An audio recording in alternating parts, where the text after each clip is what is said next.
तो दोस्तों हैमिल्टन में भी पाकिस्तान का इख्तिताम एक हार पर हुआ। टीम पाकिस्तान कल यहां से जाएगी डोनेडन में, मगर सवाल दो छोड़ के जा रही है। वो ये है कि आजम खान की जगह बनती है या नहीं बनती, और दूसरी बात कि पाकिस्तान की फास्ट जो पाकिस्तान 4 बॉलर्स खिला रहा है उसमें क्या बदलाव आना चाहिए।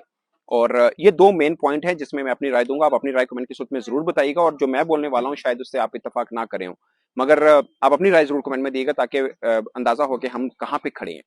मुझे ये लग रहा है, अगर हम विकेट कीपर के ऊपर आते हैं, मैंने एक पहले भी ब्लॉग किया, मैंने उसके अंदर भी बोला, अगर आप किसी विकेट कीपर को अगर आप मोहम्मद हारिस को खिलाना चाहते हैं, और मुझे लगता है कि वो आजमाए हुए हैं और बहुत अच्छा खेले हैं, वर्ल्ड कप खेले हैं, उन्होंने साउथ अफ्रीका के खिलाफ बड़ी अच्छी इनिंग खेली सिडनी में भी, और सबको मालूम है कि वो अच्छा खेलते हैं, इसमें कोई शक नहीं है, इसमें कोई सवाल उठता ही नहीं है।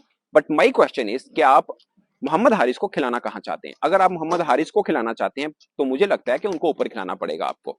और जो आपकी पहली डिस्टर्बिंग हुई है कि आपने बाबर को नीचे किया, साइम अयूब को जाहिर है वो ओपनिंग खेलते तो ओपन खेलेंगे, रिजवान भी ओपन अच्छा खेलते तो वो भी ऊपर खेल रहे हैं, तो वन डाउन पोजीशन के ऊपर आपके पास बाबर आजम आए हैं। अगर आपके पास मोहम्मद हारिस आ जाते हैं तो आप उनको कहाँ खिलाएंगे। अगर आप उनको ओपन खिला रहे हैं तो ठीक है, फिर आप उनमें से एक को ड्रॉप करेंगे या किसको आप नीचे करेंगे, वो एक बहुत बड़ी खिचड़ी है और मुझे नहीं लगता कि वो जल्दी सॉल्व होने वाली है। और अगर आपने किसी विकेट कीपर बल्लेबाज को 5वें नंबर पे खिलाना है तो मुझे नहीं लगता कि आजम खान से बेस्ट कोई ऑप्शन हो सकती है अंडर ऑल सर्कमस्टांसेस। मुझे ये लगता है, हो सकता है मैं गलत हूँ, बट मुझे लगता है कि 5वें नंबर के ऊपर आजम खान अच्छी ऑप्शन है। 2 मैचेस में नहीं चले हैं, अगरचे पहले भी 2 सीरीज वो खेल चुके हैं और कोई बड़ी इनिंग नहीं खेल पाए हैं।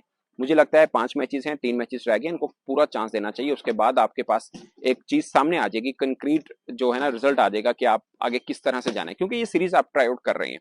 तो मुझे लगता है कि अगले 3 मैचेस भी मिलने चाहिए। और मैं अगेन इस बात पे अभी भी खड़ा हूं कि अगर आपने 5वें नंबर के ऊपर किसी विकेट कीपर बल्लेबाज को खिलाना है तो मुझे लगता है कि आजम खान बेस्ट ऑप्शन है।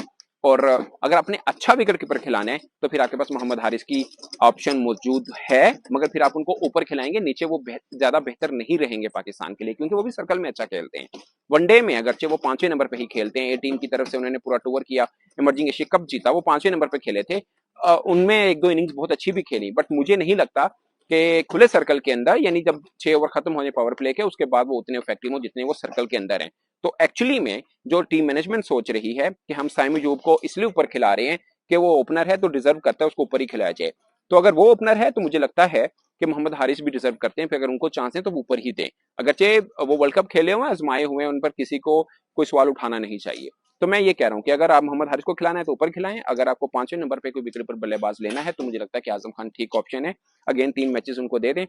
अगर आपको लगता है कि वो नहीं चलेंगे तो फिर आप रिजवान सिंपल आपके पास विकेट कीपिंग की ऑप्शन है और फिर आप उनकी जगह पर किसी बल्लेबाज को शामिल कर सकते हैं। मुझे लगता है कि ये वाली ऑप्शन थोड़ी बेहतर रहेगी। अब मेन क्वेश्चन कि बॉलिंग के अंदर क्या बदलाव आ सकता है। मुझे मुझे ये फील होता है कि आमिर जमाल और हारिस रऊफ दोनों एक टाइप के बॉलर हैं, मीन उनकी पेस एक है, ऑलमोस्ट एक ही माइंड के साथ वो बॉल करते हैं, बहुत ज्यादा डिफरेंस है नहीं। और अगर पाकिस्तान दोनों के साथ जाता है तो दोनों एक ही तरह से हैं। मैं एक ही तरह से इन सेंस कह रहा हूँ, लेफ्ट हैंड बॉलर हैं आपके शहीन, आपके पास जो जमान खान है वो साइड आर्म करते हैं, आपके पास वसीम जूनियर है, उनका थोड़ा डिफरेंट है, और हारिस रऊफ और आमिर जमाल दोनों पेस के ऊपर खेलते हैं, दोनों ऑलमोस्ट सेम उनकी बॉलिंग स्टाइल है, पेस है, बाकी चीजें हैं। मुझे लगता है कि दोनों को अगर आप खिला रही हैं तो शायद वहां पे गलती है। आप दोनों में से कोई एक ऑप्शन आपको चुननी होगी, उसके बाद आपके पास जमान खान की ऑप्शन है। बदलाव ये हो सकता है जो मुझे फील हो रहा है, और ये थोड़ा सा आई नो कि शायद थोड़ा हार्श होगा, बट मुझे लगता है कि शायद आप हारिस रऊफ को बिठा दें, उनकी जगह पे जमान खान को खिला दें और आप उस ऑप्शन के भी चले जाएं। ऑफ कोर्स दोनों मैचेस के अंदर हारिस रऊफ ने विकेट्स ली हैं, इसमें कोई शक नहीं, मगर दोनों मैचेस के अंदर डेथ में जाके विकेट्स ली हैं। हाँ, उन्होंने पिछले मैच के अंदर भी डेथ में अच्छा ओवर किया था, इस मैच में भी किया, मगर आप ऊपर के ऊपर आप देख रहे हैं, आप ऊपर वाली साइड के ऊपर, तो फिर आप आमिर जमाल को बिठा दें और फिर आप जमान खान को चांस दे दें या वसीम जूनियर को दे दें, what ever you feel better. But मुझे लगता है कि दोनों का एक टीम के अंदर खेलना शायद वो थोड़ा सा वो यूनानिमस टाइप बॉलर लग रहे हैं, मुझे लग रहे हैं। आई डू थिंक के शायद ये गलत डिसीजन है। अगर चेंज बॉलिंग में लानी है, फास्ट बॉलिंग में किसी एक को ड्रॉप करना है तो इन दोनों में से किसी एक को स्विच करना पड़ेगा। और अगर बैटिंग प्लस आप देखें तो मुझे लगता है कि आमिर जमाल का शायद थोड़ा सा एज होगा, और अगर बॉलिंग पॉइंट ऑफ व्यू से देखें तो मुझे लगता है हारिस रऊफ का शायद थोड़ा एज है, क्योंकि वेरिएशन वो अच्छा यूज कर लेते हैं, बाकी पेस दोनों का एक सा है। तो दोस्तों इन दोनों पॉइंट के ऊपर आपकी क्या राय, कमेंट के सेक्शन में जरूर बताएगा। मेरी तरफ से अब तक के लिए इतना ही, इजाजत दीजिए, अल्लाह हाफिज।